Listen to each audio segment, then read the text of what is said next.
I'm an Xer, and when I was a young woman, I sent a clip out of a newspaper that I thought was amusing to my grandmother. And you know what? She was not amused. If we haven't met before, I'm Kathy of Sacred Oasis Legacy, with Richard, who is getting his back sorted out because of that car crash. We support single moms of sons and sons of single moms to have happy, joyful, and legacy-based lives. So I was not raised next door to my grandma. She lived across the country. We visited from time to time, and she wrote letters. She also expected things like thank you notes, and if you didn't send her a thank you note, man, you weren't going to get that thing. And then the time came when I saw what I considered to be an amusing article in a newspaper that described the way we, the X generation, was in comparison to my grandmother's generation, who was the Depression era generation.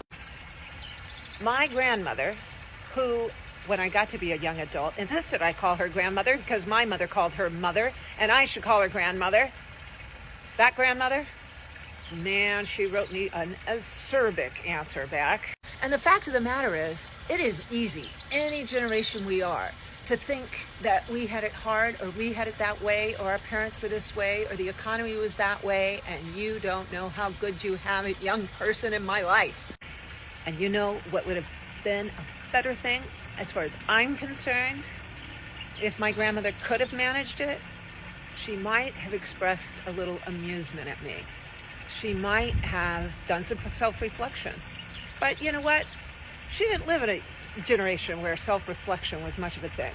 My grandmother lived in a generation where you did what you did. You put your shoulder to the grindstone. You put your nose ahead. You worked and you worked and you worked, and people suffered. They did. They were hungry people, really hungry people, people that looked just like you and me, not people that looked like other people or people coming across the border. These were American people, part of our community. It was hard back in the Depression times.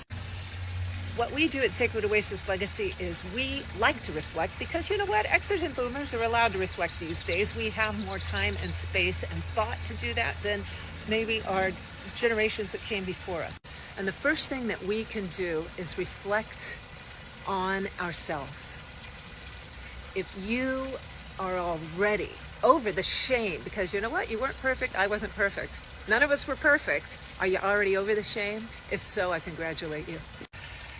And if you still feel a little feeling, or you hear a little voice that gets on your ass, and you want to talk that over and wonder how you can silence it, give me a like and follow, and look me up in the description.